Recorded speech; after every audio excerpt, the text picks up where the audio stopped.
중국 국내에는 모든 성시에서 환자가 발생하고 있고, 저 우한시가 속한 후베이성의 이제 다른 한강시라는 데도 환자가 폭발적으로 늘어나서 감당을 못하는 수준이고, 뭐 샹하이라든지 뭐 베이징 대도시에 환자가 는다는 상황입니다. 그러니까 좀 더 정점을 향해서 치닫고 있는 상황이고, 지금 세계적인 상황을 보면 뭐 아프리카 수단의 의심 환자가 발생했고, 다른 뭐 유럽이나 북미나 오세아니아 환자들 늘고 있습니다.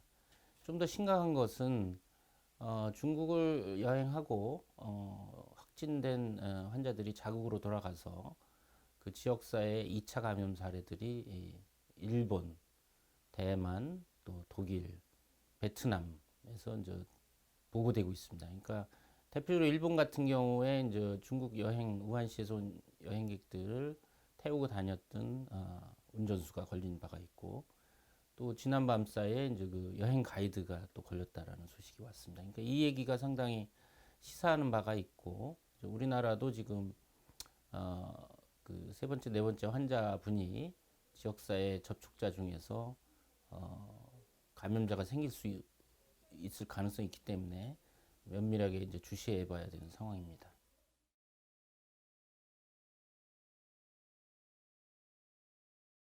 이 신종 코로나 바이러스가 뭐 우한시에서는 뭐 3차, 4차 감염까지 생겼고, 처음에는 뭐 가족 간에 이제 제한적인 감염 전파가 가능하다고 얘기를 했지만, 지금은 가족을 넘어서 3차, 4차 감염도 우한시에서 확인되고 있는 상황입니다. 더군다나 중국 이해 국가, 일본, 독일, 대만, 베트남에서 중국 여행을 하지 않은 내국인들이 확진자와 접촉하면서 그 국가 안에서 2차 감염이 생겼기 때문에 우리나라도 생길 가능성이 있겠다, 여전히. 뭐 시간 문제라고 볼 수도 있겠습니다. 왜냐면 중국에서 계속 입국자가 있고, 뭐 내국인이든 중국 여행객이든 지역사회에서 활동하고 있기 때문에 우리나라 국내에서 2차 감염 환자가 생길 가능성은 있다, 여전히. 주시해야 된다. 방역 당국이 신경을 많이 써야 된다, 이렇게 얘기할 수 있습니다.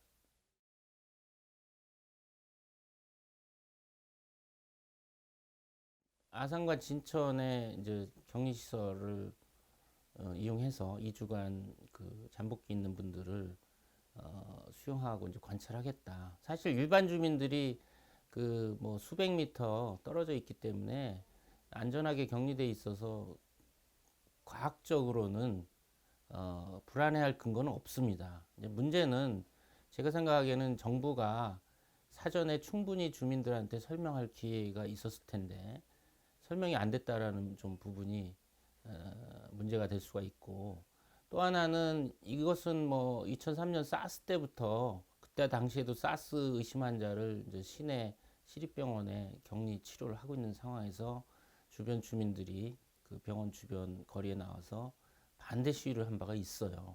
그래서 일종의 님비 현상이라고도 볼 수 있는데, 근데 지금 다행히 이 신종 코로나 확진 환자들이 입원해 있는 뭐 국립중앙의료원이나 분당 서울대병원 이 주변 주민들이 아무 반대 시위를 안 합니다. 어떻게 보면 많이 국민 의식 수준이 향상된 부분인데, 사실 확진 환자보다도 더 안전한, 증상이 없는 그냥 관찰 대상인 주민들 연수원에 수용해서 하는데 주변 주민들이 불안해한 거는 과학적으로는 근거는 없죠. 그렇지만 우리나라는 이제 국민 정서가 좀 있기 때문에 그런 부분을 정부가 사전에 헤아려서 충분히 인식을 시켰거나, 과거에도 뭐 2009년 신종플루도 그렇고 2015년 메르스 때도 뭐 중동에 있는 교민들을 입국시키면 어디에 격리할 거냐, 잠비 동안, 그런 이슈들이 터져 나와서 그때 당시에도 영종도 인천공항과 서울 인근에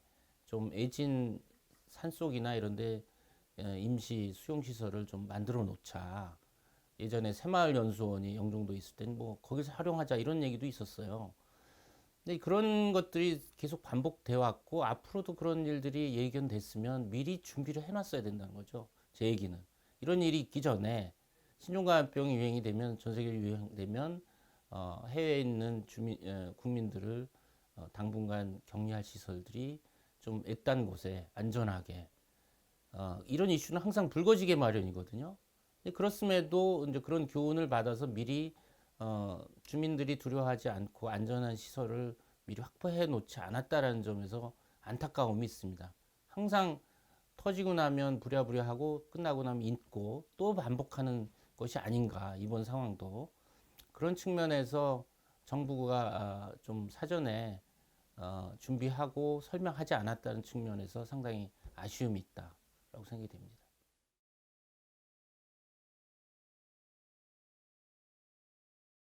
중국 보건부 장관하고 세계보건기구에서 이제 잠복기 중에도 감염이 가능하다 이런 얘기를 해서 상당히 이제 큰 반향을 일으켰고 설마 그럴까 하는 지금 의구심도 있고 근거가 부족하다는 반론도 있습니다.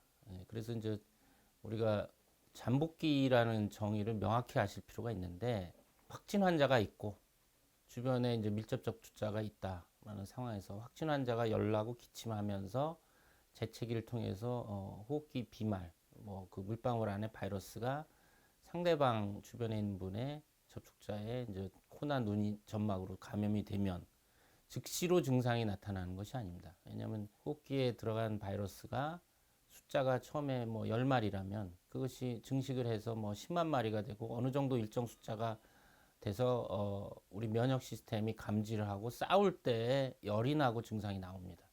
그래서 이 지금 바이러스가 몸에 들어와서 증상이 나올 때까지의 기간을 잠복기라고 소위 인큐베이션 피어리어드라고 합니다. 지금 신종 코로나 바이러스 같은 경우는 1일에서 14일인데 최대 평균해서 뭐 혹자는 뭐 7일이다, 혹자는 10일이다. 평균 일주일 정도의 이제 증상이 시작된다고 보면 됩니다. 그래서 이 잠복기라는 것은 바이러스가 몸에 침투해서 처음에는 이제 아무 증상이 없다가 증상이 시작되는 시기까지의 기간입니다. 이것이 이제 잠복기고요. 지금 무증상 감염이라는 것은 우리가 뭐 신종 코로나 바이러스가 감염이 되면 100% 폐렴으로 가는 것이 아닙니다. 지금 이제 초기에는 우한 폐렴이라는 용어를 통해서 신종 코로나 바이러스 감염은 전부 폐렴이 오는 걸로 이제 인식이 됐는데 지금 여러 연구 결과가 이제 발표되면서 내용을 보면 신종 코로나 바이러스가 몸에 침투하면 아주 중증인 폐렴 환자도 있지만 중간 정도의 뭐 기관지염이나 뭐 열도 나고 기침 재채기는 하지만 호흡곤란이 없는 그러니까 폐렴까지 오면 호흡곤란도 오고 산소도 부족하고 굉장히 생명이 위험해지는 거죠. 그래서 지금 한 20% 정도가 이렇게 중증으로 가는 거지 나머지 이제 80%는 중간 정도 아니면 또 경증 열나고 온몸이 쑤시고 목이 아픈 정도. 우리 이제 두 번째 환자가 열나고 목이 아픈 정도였지 인후통이 있었지 기침이나 호흡곤란 증상이 초기에 없었습니다. 그런 경한 몸살 감기일 수도 있고 심지어 빈번하지는 않지만 증상 없이 바이러스만 나오는 사례도 중국에서 보고된 바가 있습니다. 이게 지금 란셋에 실린 논문인데 광동성의 일가족이 뭐 그 할아버지, 부모, 손자까지 이제 7명이 감염됐는데 그중에 10살 손자가 조사 과정에서 아무 증상이 없는데 바이러스가 발견이 됐어요. 그래서 무증상 감염이라는 것이 확인이 됐죠. 그래서 사실 잠복기와 무증상 감염은 별개의 용어인데 잠복기 중에 감염이 가능하다고 얘기를 하니까 이게 이제 두 용어 간에 이제 혼동이 올 수가 있는 거죠. 용어 개념은 지금 말씀드린 것이 다른데 사실은 이 잠복기의 이제 상황에서 바이러스가 몸에서 이제 숫자가 늘면서 증식이 되면서 증상이 나타나기 직전이 가장 바이러스가 많습니다. 이때가 이제 무증상 감염일 확률이 높죠. 지금 WHO나 중국 보건부가 잠복기 중에 감염이 가능하다라고만 얘기했지 잠복기에 어느 시기에 감염이 가능하다는 얘기를 하질 않아서 또 혼란을 부추기는 측면이 있습니다. 예를 들어서 잠복기가 7일이다 그러면 그 잠복기 7일이 끝나고 열이 시작되기 전에 뭐 하루 전인지 이틀 전인지에 전염성이 있다. 뭐 이렇게 얘기를 해줬으면 우리가 명쾌하죠. 그 얘기가 없다 보니까 지금 잠복기 감염과 무증상 감염을 이게 상당히 이제 어려운 정인데 의학적으로 봐야 되는 정인데 일반인들은 이해하기가 어렵고 또 혼동할 수가 있는 측면이 있죠.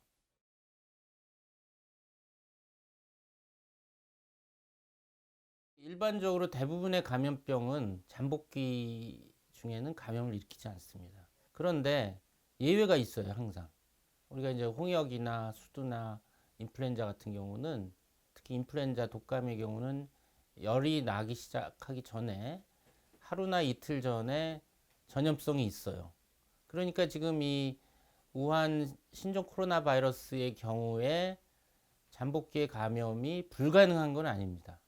우리가 좀 의외라고 생각한 거는 같은 신종 코로나 바이러스인 메르스 코로나 바이러스나 사스 코로나 바이러스 같은 경우는 잠복기 감염이 없거든요. 현재까지로는. 근데 이거는 같은 신종 코로나 바이러스인데 잠복기 감염이 가능하다고 중국 보건부 장관하고 세계보건기구 대변인이 얘기를 했기 때문에 뭐 어느 한 이 전문가가 뭐 내 의견은 내 주장은 이렇다라고 하면 무시할 수도 있어요.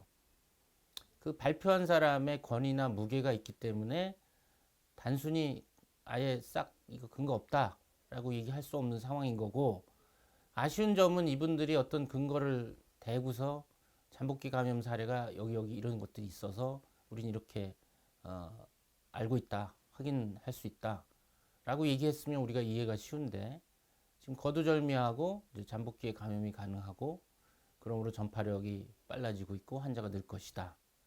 이것에 대해서 우리는 좀 심각하게 주의 깊게 들여다봐야 된다라는 정도만 얘기를 했기 때문에 오히려 혼란을 더 부추기는 측면이 있죠.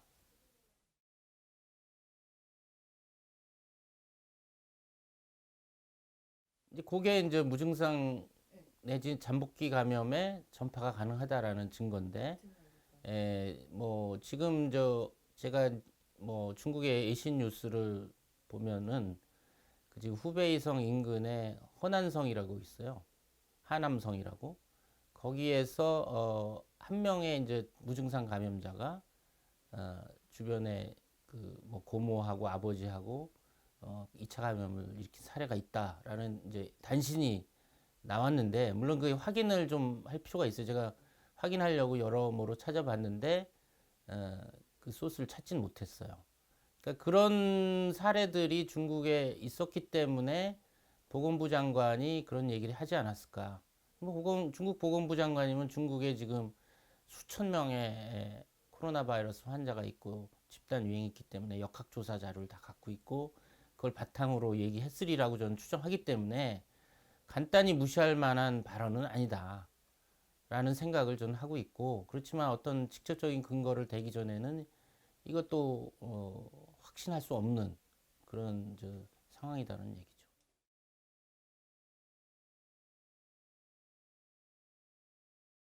잠복기 증상이 없을 때에 감염이 가능하다고 하면 지금 방역 방법은 열이 나고 증상이 시작됐을 때 인지를 해서 확진해서 격리를 하고 열이 시작이 돼서 증상이 있는 동안 접촉자를 동선에 따라 추적을 해서 그분들을 또 뭐 감시를 하고 모니터를 해서 증상이 있는 날 보는 것인데 열이 나기 전에 잠복 기간에 감염이 가능하다. 그럼 일단은 전파력이 더 세졌다는 얘기고 지금 방역 방법에 있어서 공항에서 열이 있고 뭔가 건강 선무제 증상이 있을 때 의심하고 진단하는 거지 증상이 없이는 더 통과가 된다는 얘기고 또 일상생활에서 뭐 증상이 있을 때 신고를 하고 격리를 하는 것이지 그러면 증상 있기 전에 잠복기에 전파력이 있다면 증상 있기 전에 접촉한 사람도 다 조사를 해야 된다는 얘기죠. 일이 커진다는 얘기죠.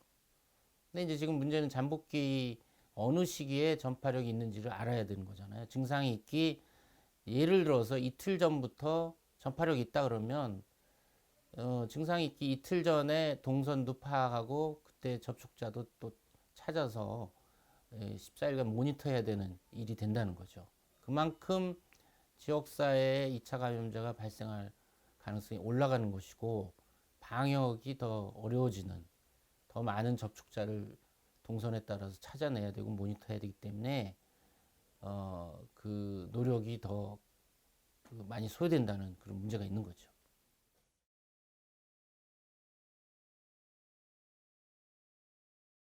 그러니까 뭐 물론 당연히 증상이 있어서 기침 재채기 하면 더 많은 바이러스가 주변에 퍼져서 2차 감염 확률이 올라가는데 이게 증상이 없는 경우에 그럼 어떻게 전파가 되느냐? 기침으로 전파되기보다는 코나 뭐 목의 점막에 바이러스가 있기 때문에 아마도 이것도 뭐 전파 경로를 찾아야 되겠지만 어, 손으로 코를 뭐 부비거나 하는 상황에서 손에 바이러스가 묻어서 그것이 주변에 전파가 될 수가 있겠죠. 아니면 휴지로 우리가 뭐 콧물이 흐르면 그걸 뭐 증상이라고 볼 수도 있고 아니라고 볼 수도 있죠. 우리가 일상생활에서 항상 뭐 겨울철 건조할 때는 콧물도 나올 수 있고 재채기도 할 수 있으니까 실제 열이 없이 그런 경우에는 그런 손을 통해서나 주변 뭐 휴지나 환경을 통해서 전파가 가능한 거죠. 물론 당연히 증상이 있을 때의 전파력보다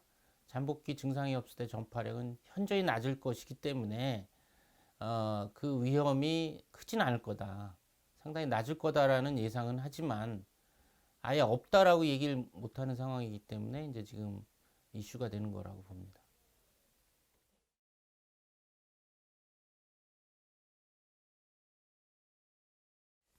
결국은 지금 이 신종 코로나 바이러스 감염에 있어서 치료제나 백신이 없기 때문에 가장 중요한 방어는 우리 면역 시스템입니다. 그러니까 바이러스가 뭐 코나 호흡기로 해서 들어오면 뭐 10마리가 들어오면 기본적으로 우리 호흡기 점막에 있는 자연 면역 시스템 또 림프구나 뭐 항체는 한 1, 2주 있다 생기니까 초기에 반응은 안 하겠죠. 이런 면역 시스템이 바이러스를 중화시키고 또 바이러스를 죽여서 퇴치를 하는 것입니다. 일부의 환자에서는 그런 현상이 있을 것이고 또 일부 환자는 바이러스 퇴치 작전에서 바이러스에 밀려서 바이러스에 패해가지고 바이러스가 호흡기 점막이 아니라 폐까지 들어와서 폐렴도 일으키고 굉장히 중증인 상황으로 가는 거죠. 일종의 무증상 감염 같은 경우는 일종의 이제 서로 대치 상태라고 할 수 있는데, 그러니까 증상도 못 일으키고 퇴치도 안 된 상황이라고 볼 수가 있는데, 그러다가 뭐 어느 시점에서 바이러스가 퇴치돼서 아무 본인은 걸린 줄도 모르고 회복되는 경우도 있겠죠. 그런 그 일종의 이제 바이러스가 우리 면역 시스템과 어떻게 반응을 하고 그 병리 기전에 대한 연구가 지금 굉장히 필요한 상황이고 그런 연구들이 이제 지금 활발하게 이제 시작되리라고 봅니다.